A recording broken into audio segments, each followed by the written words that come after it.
Good morning and welcome. Honored to be with you all today, and just want to thank everybody for joining us. It's great to see you. We've enjoyed your time away since session ended. I'm also honored to be with our great First Lady Marty Kemp.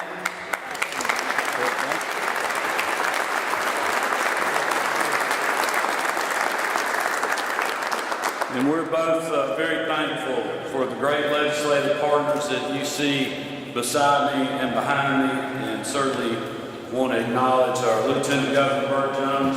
Thank you very much for your work this session, Lieutenant Governor. Chairman Matt Hatchett, the House Appropriations Chairman. Chairman Hatchett has done a lot of great work with this budget, and certainly want to thank all the members of the General Assembly that you see behind us and those that are not with us today. But we just appreciate the bipartisan support that overwhelmingly voted for this common sense and proud to say balanced budget. Also want to thank Speaker John Burns and Chairman Blake Tillery.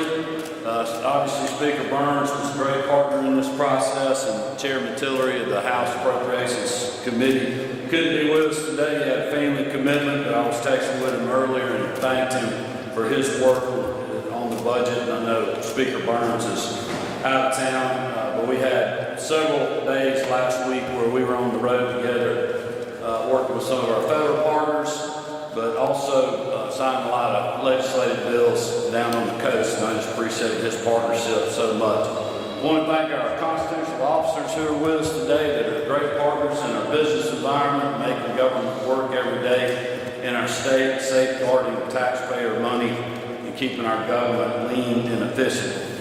I also want to thank all the agency heads that are with us that have just done an incredible job being good stewards of the resources that the General Assembly is appropriating.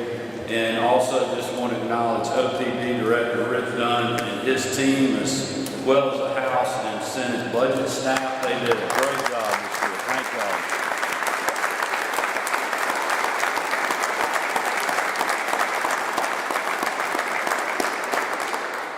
The budget that we will sign represents our state's priorities and is a direct result of all these individuals' hard work and certainly dedication.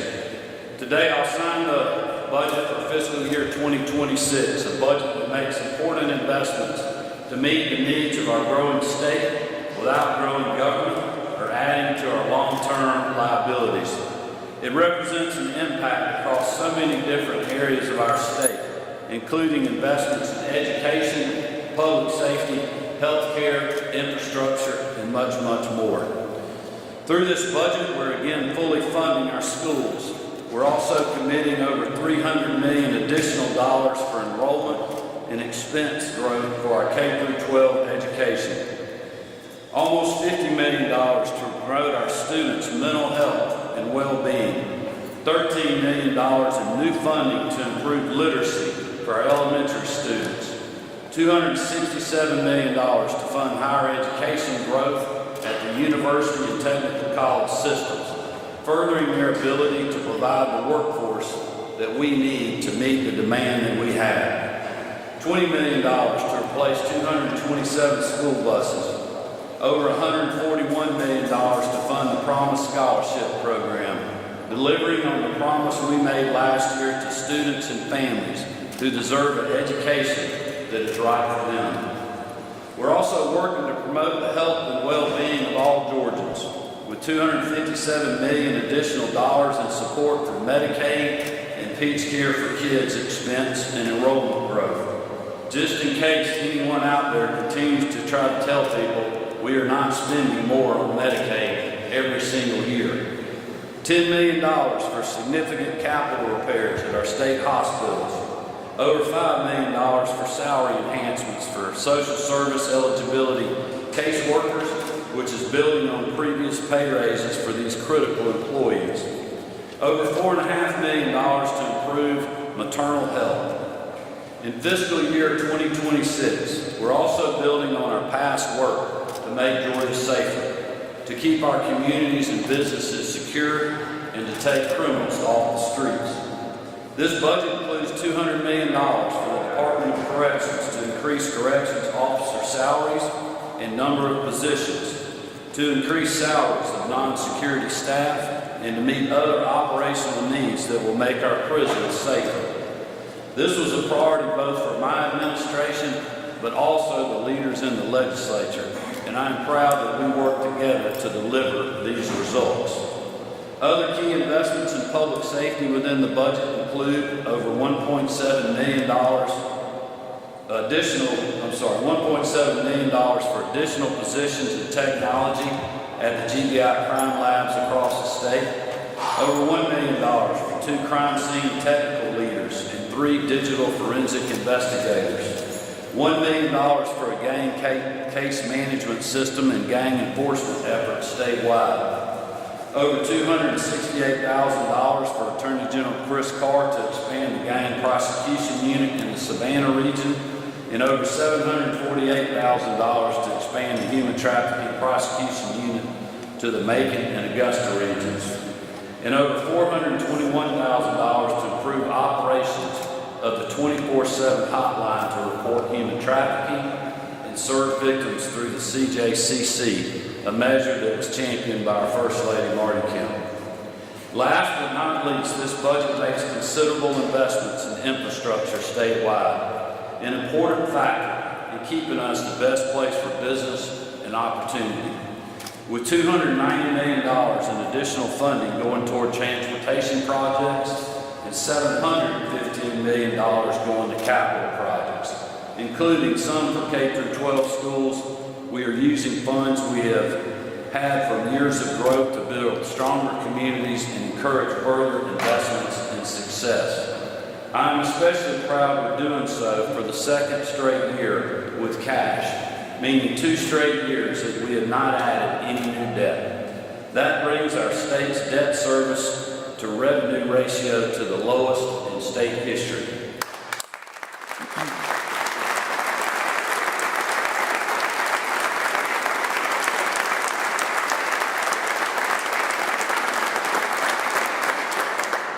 And ultimately, it means we'll save taxpayers $150 million per year for the next 20 years in future debt service costs that we won't have to pay, on top of the billions saved in tax refunds and tax cuts that we've implemented over the last several years. We're able to take these steps because of our conservative approach to budgeting. We don't follow the path of states like California, New York, Illinois, Maryland, and others. They're growing government and raising taxes to cover budget deficits. Here in Georgia, we're keeping government in check, cutting taxes, and returning money to where it belongs, back to hard-working Georgians.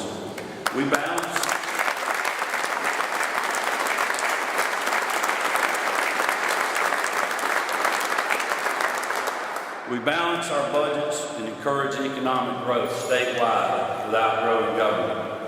That's thanks to this team that you see up here that is committed to being good stewards of what Georgians have entrusted us with. So thank you all again for helping us keep Georgia the best place to live, work, and raise a family through budgets like this. Now it's an honor to turn it over to a person that worked very hard this legislative session on a lot of things that we got done, including this budget, our Lieutenant Governor, the Honorable Burt Jones.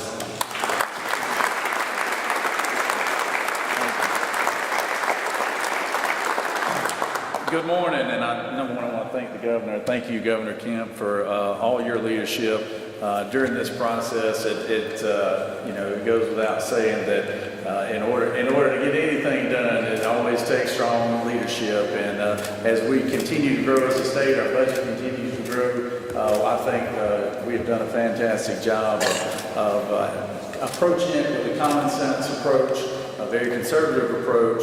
And it's easy when you have like-minded people who are working on this, like the Speaker Burns, like Chairman Hatchett and Chairman Tillery. I think we address a lot of things pertaining to, number one, being fiscally conservative, but also on the healthcare front, the transportation front, and the education as well, which I was very proud of, that we were funding our Promise Scholarship, which we worked very hard on in the Senate, and that was a priority for us. as well as fully funding QBE for K through 12 of the school system. So the work that was done by Chairman Hatchett and Chairman Tillery, really, I can't say enough about how well these two work together, and the group that the team that they have around them, who put in countless hours to make this budget possible. We just want to thank them. We want to thank the legislatures in both the House and the Senate for all of their hard work. We do our best to try to accommodate each and every legislator and their needs in their districts, but we always try to prioritize what is in the best interest for the whole of the state and our citizens. So thank you very much, Governor Kemp. Thank you, Speaker Burns. Chairman Hatchett, I know, is here on his behalf, and I can tell you Senator Tillery, Chairman Tillery, and his team have done a fantastic job. Can't say enough about the leadership in these two chambers, and it's just been a pleasure to work with them this year, and happy to sign this into law. So congratulations, Governor, and congratulations, Chairman Hatchett. I know you're here on behalf of the Speaker and your chamber, so y'all put in all the hard work, so I'll let you get into the details of it. So thank y'all very much.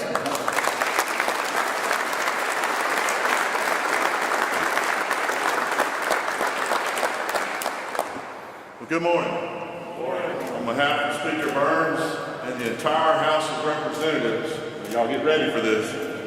You know what I know, it's a great day to be in Georgia.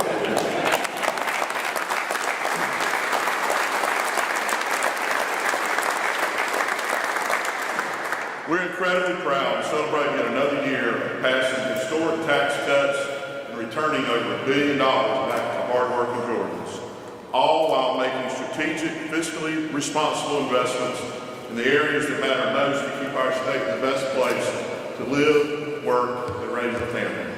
Thank you, Governor Kemp, for your leadership and unwavering dedication to the people of our state. I also want to thank all the staff in the House Budget and Research Office and our partners in the Senate for working tirelessly with the House to deliver a budget that reflects our commitment to championing every Georgian in every corner of the state. Chairman Tillery is where he should be this morning. He's with his son on the final day of school before summer break, and I thank him for his cooperation on this budget also. This year, Speaker Burns and the House made school safety and student mental health our top priorities, and we're proud to include funding for both of these initiatives. HB 68 includes over $6.9 million for qualified student advocacy specialists to identify and facilitate resources for students in crisis, connecting them to the services they need when they need it the most. Additionally, the budget includes $19.5 million to establish student mental health support grants for middle and high schools. We're also proud of building our work to provide school security funding to every school across the state by including $108 million in this year's budget, in addition to the $50 million for school security grants and $1.5 million for GEMA's school threat assessment system included in the amended fiscal year 2025 budget. We've also continued to deliver on our commitment to strengthen literacy resources and ensure that every child in Georgia can read on level by the third grade by investing $22.7 million to improve literacy outcomes in every public school. Improving access to health care also continues to be a top priority for Speaker Burns and the House, especially for Georgia's growing families and new mothers. That's why we're proud to include nearly $3 million to expand Georgia's home visiting program from 50 to 75 counties and $1.3 million for 6 perinatal regional centers to increase access to maternal and neonatal health care. We also made significant investments in our state prison system to strengthen security and make improvements to our facilities, keep our corrections officers safe on the job, and ensure inmates have continued access to quality physical, dental, and mental health care services.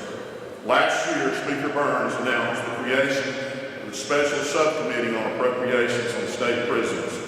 That committee will continue to monitor our investments in our prison facilities and ensure we're taking the necessary steps to keep Georgians and our heroes in law enforcement safe. From education and health care to infrastructure, economic development, and public safety, this budget uplifts every Georgian and every community across our state, making a real difference in the lives of our citizens and securing a brighter future for our great state. Thank you, Governor Kemp and Speaker Burns, for allowing me to say a few words on the Speaker's behalf this morning. And now, Governor, let's get this budget signed. I'm with you.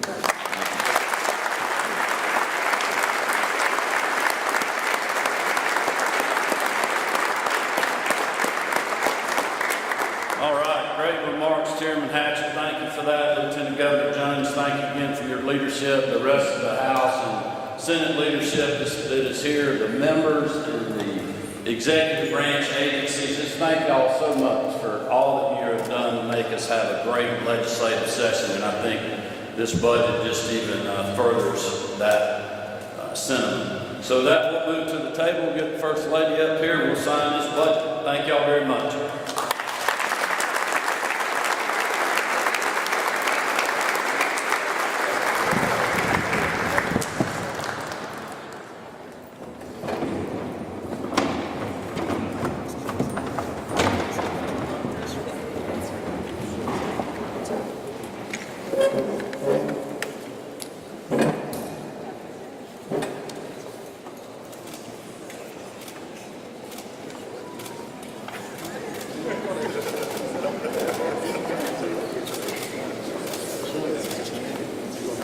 Excellent.